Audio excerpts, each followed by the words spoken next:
So, yesterday I finally was able to watch the premiere of The Ghost in the Shell, the latest reboot of the Ghost in the Shell manga anime movie. It's had the standalone complex, other things that I haven't seen. Look, I kind of checked out at Ghost in the Shell 2. 2004's movie went a little off the deep end. Is a reboot in order? Maybe. When I saw an announcement of this, I thought, hey, intriguing. The Major has like the look of the manga, and if we just combine that with the fluid movement of the anime movie from 1995, which mind you was the #1 selling VHS tape in the world that year, going up against things like The Lion King, Forrest Gump. Yeah, instead people wanted this because they probably couldn't get in theaters in the US. I had sworn off of streaming series. They're just a waste of time. Oh, but this one's actually going to be on Japanese TV, and then it comes to Prime Video, almost a simulcast. It's going to be here July 7th. I wait to 2 a.m. in the morning, which is midnight Pacific time, and it's not there. Later in the day it is. And finally, I have to say it is disappointment in the shell. So our series kicks off with a block of text that you're going to have to pause to read the subtitles of. The dub in this show doesn't quite match the subtitles, so maybe there were some liberties taken here. Explaining that in just a couple of years, it was further away in the 90s. We're going to put consciousness inside androids. We call that like the ghost, and the shell's the android body. Oh, but sometimes they're just androids, but there's also humans, and Japan's pretty advanced. Skirting the line of discord and rhyme, we have Major Kusanagi.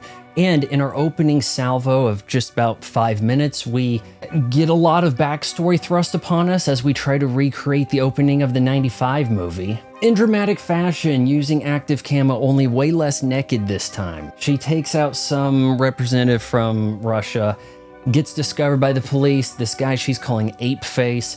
He's going to be like the leader of the unit that she has been put into.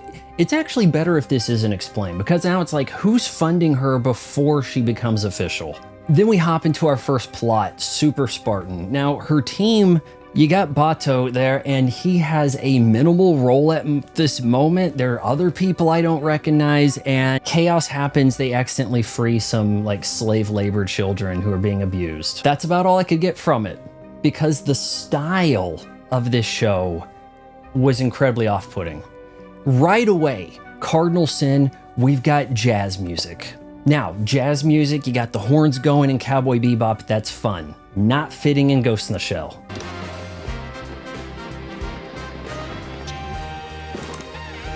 Where is the like stoic energy, the cyberpunk vibe? Nope.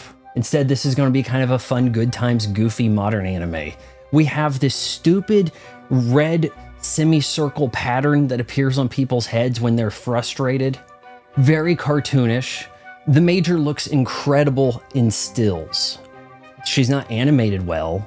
It is slipshod, almost storyboard animatics with extremely goofy, contorted faces. You almost expect the like background to drop out and then become like a bunch of watercolor, look like something out of like Samurai Pizza Cats. And if the feel of the Ghost in the Shell isn't quite hitting, then don't worry, because the very confusing editing also is there to help knock a few points off. The Ghost in the Shell should have been a slam dunk. We don't need to repeat things out of the movie or thrust in this backstory. If you're going to give the backstory, at least tell it. We needed better animation than this, but I guess we just can't get that today because everything has to go through the stock process of parts bin animation out of Japan, where everything just looks the same. I can't get into this modern anime, not because it doesn't have the feeling and the character of hand-drawn from the 90s, it's just because everybody looks the same. And every time someone tells me to try something, oh, why don't you try Freeland? Why don't you try solo leveling? I can't tell this shit apart. Too many characters look alike. But the Ghost in the Shell shouldn't have that problem. This version of the Ghost in the Shell doesn't provide the hard-edge sci-fi cyberpunk vibes that get you thinking philosophically, nor is it suitable for comedy. It just kinda sucks.